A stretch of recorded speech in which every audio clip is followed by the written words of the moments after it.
साथियों नमस्कार। स्वागत है आप सबका बीपी सिन्हा की चौपाल में। मित्रों, वो कहते हैं ना कि जाक जाको प्रभु दारुण दुख देहि, ताकि मति पहले ही हर लेहि। और एक और कहावत है, एक और चौपाई है कि जब नास मनुज पे छाता है, पहले विवेक मर जाता है। ये सब कुछ अक्षरशः साबित हो रहा है प्रभु श्री राम के प्राण प्रतिष्ठा के निमंत्रण को ठुकरा देने वाली कांग्रेस के ऊपर। कांग्रेस हिंदू विरोधी है, ये तो सब जानते थे, सबको मालूम है। पर कांग्रेस ने अपने ऊपर एक मुलम्मा चढ़ा रखी थी कि ना, मैं भी हिंदू हूं। अब राहुल गांधी अपने आप को दत्तात्रेय गोत्र के ब्राह्मण बताते थे। जनेऊ के ऊपर कोट के ऊपर जनेऊ टांग लेते थे। कब? ये सब कब करते थे? जब इलेक्शन आता था। चुनाव प्रचार में जब जाएंगे तो मंदिर मंदिर घूमेंगे, त्रिपुंड लगा करके कौन कौन सा नक्शा बना बना करके कैसा कैसा ड्रामा रचते हैं ये लोग। जो चुनावी हिंदू, इन्हें कहा गया है चुनावी हिंदू बन जाते हैं। उसी तरह से प्रियंका गांधी त्रिपुंड लगा करके डुबकी लगा रही है गंगा में, चुनावी हिंदू। लेकिन चुनाव बीत जाने के बाद कभी ये लोग ना मंदिर में दिखते हैं और ना ही किसी धर्म स्थल पर दिखते हैं। उसके बाद तो श्रीमान राहुल गांधी का कहना, स्टेटमेंट ये आता है कि मंदिर जो जाता है ना, वो लड़कियों को छेड़ने जाता है।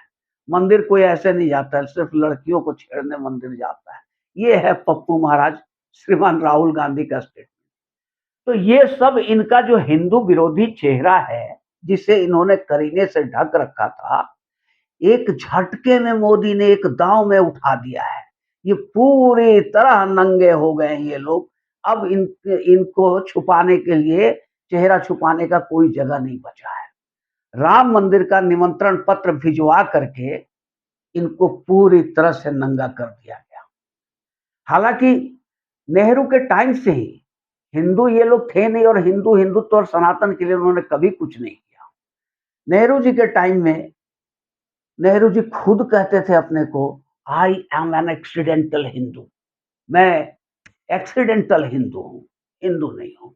सोमनाथ की मंदिर का जब उद्घाटन की बात आई थी, तो उस समय भी अड़ंगा लगाया था इन्होंने, जवाहरलाल नेहरू ने, कि किसी राष्ट्राध्यक्ष को नहीं जाना चाहिए था। फिर भी राजेंद्र बाबू, डॉक्टर राजेंद्र प्रसाद जो भारत के राष्ट्रपति थे, वो गए और उन्होंने उद्घाटन किया। लेकिन नेहरू खानदान का कोई भी आदमी इसमें शामिल नहीं हुआ। जब अयोध्या में राम मंदिर में मूर्तियां प्रकट हुई, तो उस समय भी नेहरू ने वहां के तत्कालीन मुख्यमंत्री गोविंद वल्लभ पंत को कहा था, ये सब नहीं होना चाहिए, हटाओ, बंद करो। वहां के डीएम नायर साहब को भी आदेश दिया था कि मूर्तियों को बाहर निकाल दो। जब डीएम ने इनकार कर दिया, तो उसके ऊपर भी कार्रवाई कर दिया था नेहरू ने। फिर वो उस बेचारे डीएम ने, नायर साहब ने, कोर्ट की शरण लेकर के अपनी ड्यूटी बहाल करवाई। तो ये तो इतिहास है इनका। और ये लोग भला राम मंदिर क्यों जाएंगे? जो बाबर की मजार पर जाता हो, वो राम मंदिर पर भला कैसे जाएगा? अब बाबर की मजार पर कौन गया? तो इनके पूर्वज, पूर्वज कौन? तत्कालीन पूर्वज श्रीमती इंदिरा गांधी।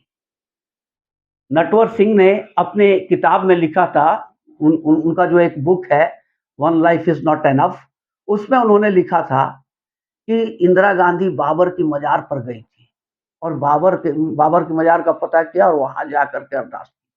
मैं उनके पीछे खड़ा था। अब क्या क्या शब्द उन्होंने बोले थे, नटवर सिंह ने अपने बुक में लिखा है, वो सब उतना अंदर जाने की जरूरत नहीं है। अगर वो बोल दे तो अभी भी इनकी सारी पोल पट्टी खोल के सामने आ जाएगी। तो ये तो इतिहास रहा है कांग्रेस पार्टी का कि हिंदू सनातन के लिए इन्होंने कभी कुछ नहीं किया। सनातन की कीमत पर ही ये राज करते रहे। इनकी पार्टी कांग्रेस जब सत्ता में थी, तो इन्होंने कोर्ट में एक हलफनामा डलवा दिया था कि Ram does not exist. Ram काल्पनिक है, रामायण काल्पनिक, ये सब काल्पनिक बातें हैं, राम ओम कुछ है ही नहीं। ये इनकी सोच थी। अब भला राम मंदिर के जो मुख्य पुजारी है, उन्होंने जब सुना, उनसे जब पूछा गया, कहा गया कि नहीं आ रहे हैं लोग, उन्होंने कहा बहुत अच्छा है नहीं आ रहे हैं, इन लोगों को आना भी नहीं चाहिए था। तो इस तरह से कांग्रेस पूरी तरह नग्न हो चुकी है, इसका हिंदू विरोधी चेहरा सामने आ चुका है और इसका अंजाम ये हुआ है कि अब कांग्रेस पार्टी के अंदर में जो सनातनी रह रहे हैं, उनका भी मोह भंग होता जा रहा है। उनका भी मोह, अब इसके चलते राजस्थान, गुजरात से लेकर के मध्य प्रदेश, हर जगह पूरी हिंदी पट्टी में, उत्तर भारत में बवाल मचा हुआ है कांग्रेस पार्टी के अंदर में। और आप ये देखो ना, यहाँ दिल्ली में तो इनके जो बड़े नेता है प्रमोद कृष्णम, उन्होंने खुलेआम बगावत कर दिया। इसके बाद यूपी के जो अध्यक्ष हैं, कांग्रेस अध्यक्ष अजय राय, वो तो कह रहे हैं कि नहीं हम तो जाएंगे भाई। इसी तरह गुजरात के इनके प्रभावशाली नेता अर्जुन मोढवाडिया ने कह दिया ये बहुत गलत हो रहा है, ऐसा नहीं होना चाहिए, राम मंदिर का दर्शन करना चाहिए, जाना चाहिए, निमंत्रण आया तो जाना चाहिए। तो इस तरह से कांग्रेस के अंदर में उबाल आया हुआ है हिंदी पट्टी में। पूरे उत्तर भारत में कांग्रेस में बगावत की सुगबुगाहट शुरू हो चुकी है।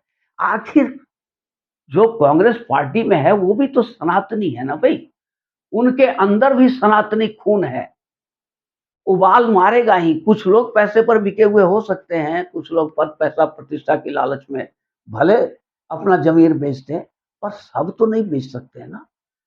तो इस तरह से अब स्थिति ये हो गई कि कांग्रेस ने जैसे ही डिनाई कर दिया कि हम राम मंदिर के प्राण प्रतिष्ठा में नहीं जाएंगे, वैसे ही पूरे कांग्रेस में बवाल, उत्तर भारत में पूरी तरह से विद्रोह मच गया है। और बहुत जल्द आप देखोगे कि बड़े-बड़े नेता कांग्रेस के टूट के बाहर आ रहे हैं, क्योंकि उन्हें अब समझ में आ जाएगा कि कांग्रेस में उनका कोई भविष्य नहीं है। उत्तर भारत में सनातनी अब कांग्रेस को पूछने वाले नहीं है और सनातनी हाथ में सोंटा लेकर खड़े हैं, 24 का इंतजार कर रहे हैं कांग्रेसियों। आओ अब पता चल जाएगा। साथियों, अगर ये वीडियो आप लोग को अच्छी लगी हो तो इसे एक लाइक और चैनल को सब्सक्राइब करें। धन्यवाद।